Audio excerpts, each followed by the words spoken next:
Oke, Assalamualaikum warahmatullahi wabarakatuh. Perkenalkan, nama saya Muhammad Abizar, dari Prodi Akuntansi semester 2. Saya di sini akan menjelaskan materi 11. Oke, langsung saja biar lebih cepat. Di sini ada 4 soal.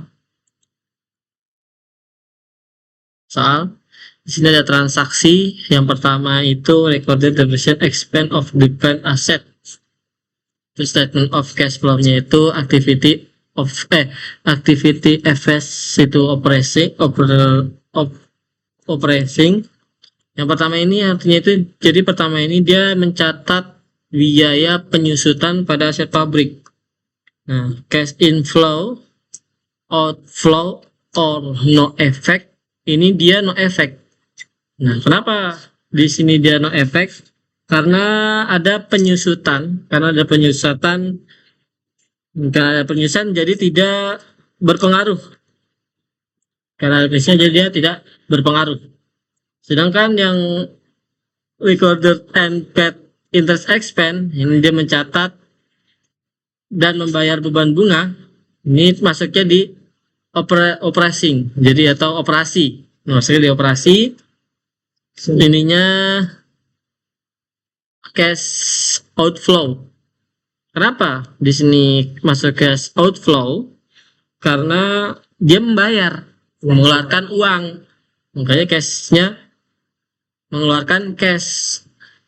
Yang C ini recorded cash proceeds from sale of plant asset. Dia mencatat hasil kas dari penjualan aset pabrik. Nah, di sini masuknya cash inflow. Kenapa masuknya cash inflow? Karena ada uang masuk, jadi dia menerima pemasukan, makanya disebut cash inflow. Nah, sedangkan di D ini accurate land by issuing ordinary share, dia memperoleh tanah dengan menerbitkan saham biasa. Ini masuknya di non cash. Yang tadi itu masuknya di investing, yang C investing, yang di sini non cash, dan ini masuknya ke no effect. Kenapa sih no effect? Karena di sini tidak ada uang yang masuk dan tidak ada uang yang keluar, makanya tidak berpengaruh kepada cashnya. Jadi nggak ada yang masuk, nggak ada pemasukan, dan juga dia nggak mengeluarkan, jadi tidak berpengaruh kepada cashnya.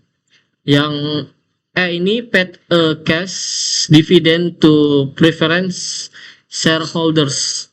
Jadi dia di sini membayar dividen tunai kepada pemegang saham preferen. Di sini masuknya financing. Itu di sini masuk cash outflow. Jadi dia membayar, mengeluarkan cashnya. Maka di sini masuknya cash outflow. Dan yang F ini distribute share dividend to ordinary shareholders, masuknya non cash. Ini no effect.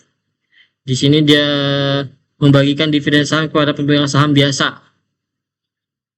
No effect, tidak ada efeknya di cash, karena dia hanya membagikan saham. Dan yang G recorded cash sales, masuknya ke operasi cash inflow. Jadi dia mendapatkan cash lagi di H ini. Jadi dia di H dia mencatat penjualan secara kredit. Di I ini forecast inventory or cash, masuknya ke operating. Di sini masuk cash outflow. Jadi ada cash yang dikeluarkan karena dia mencatat membeli persediaan secara tunai. Jadi ada cash yang dikeluarkan. Yang J forecast inventory on account, masuknya operating. Di sini dia no effect, jadi nggak ada efeknya di cash, tidak ada keluaran juga tidak pemasukan. Yang kedua, soal yang kedua di sini kita lihat dulu. Ada yang diketahuinya return earning di tahun 2016 itu sebesar 250.000, return earning di tahun 2017 sebesar 300.000, kenaikan return earning itu sebesar 50.000, dividen tunai atau cash dividend itu sebesar 16.000, dan dividen sahamnya atas share dividen itu sebesar 11.200. Nah, soal yang A, kita di sini berapa sih jumlah laba bersih Cipo Ltd pada tahun 2017? Nah, di sini kita menghitung total laba bersihnya dulu. Total laba bersih itu rumusnya jadi kenaikan plus ditambah dividen tunai ditambah dividen saham. Jadi kenaikan ini 50.000. 50.000 ini kenaikan return earning-nya ini ditambah dengan 16.000, ditambah dividen tunai di cash dividen tadi, dan ditambah dividen saham. Ini 11.200. Jadi totalnya 77.200. Jadi income summary-nya 72.200, return earning-nya sebesar 77.200. Nah, sedangkan di B ini menentukan arus kas masuk atau keluar yang terkait dengan saham dan dividen. Jadi ordinary share capitalnya sini di tahun 2016 130.000 dan 2017 itu 150.000. Nah, sini ada kenaikan sebesar 25.000. Nah, di sini cash. Jadi kita menghitung selisih kenaikan saham biasa yang 25.000 tadi dikurangi dengan saham dividen sebesar 11.200 tadi. Jadi totalnya ditambah, jadi totalnya 13.800 ditambah. Nah, yang cash outflows itu yang saat diumumkannya itu return earning-nya 16.000 dan dividen payable sebesar 16.000. Nah, sedangkan di dividen payable 16.000 dan cash-nya 16.000. Yang C, kita klasifikasi dalam statement of cash flow. Jadi penerbitan saham tunai biasa itu sebesar 13.800 dan pembayaran dividen tunai sebesar ini 16.000 dan share dividen dan cash sebesar 11.200.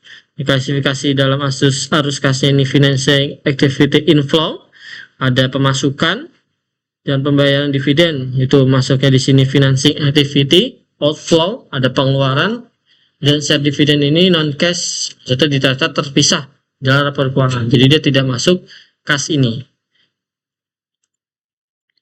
Yang 3, di sini kita disuruh atau di sini ada instruksi yaitu prepare the operating activities section of the statement of cash flow using the direct method. Di sini kita lihat pembayaran di statement cash flow indirect method di sini sudah ada. Pembayaran beban jadinya uang yang keluar, dia minus karena bayar hutang yang harus dibayar, beban yang sudah terbayar. Kita di sini langsung aja perhitungannya. Cash received from customer. Jadi sales revenue sebesar 7.500.000. Increase in account receivable sebesar 200.000. Jadi dikurang hasilnya sebesar 7.300.000.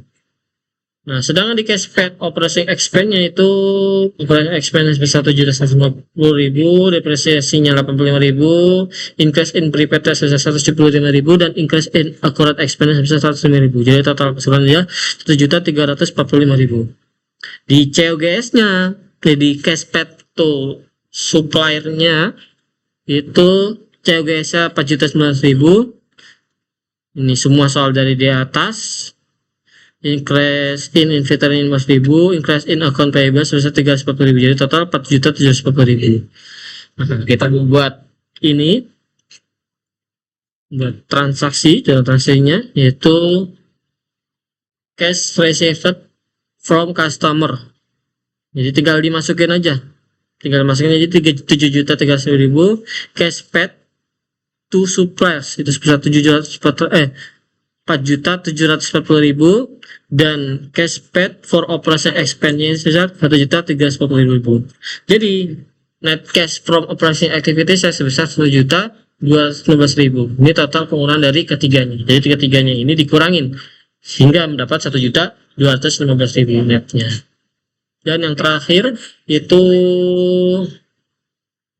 sama, kita membuat juga net income-nya 226.000, di adjustment to reconcile net income to net cash itu ada depreciation expense, ada loss on disposal of foreign asset, increase in accounts receivable, increase account payable, increase income tax payable, the net cash profit by operating activities.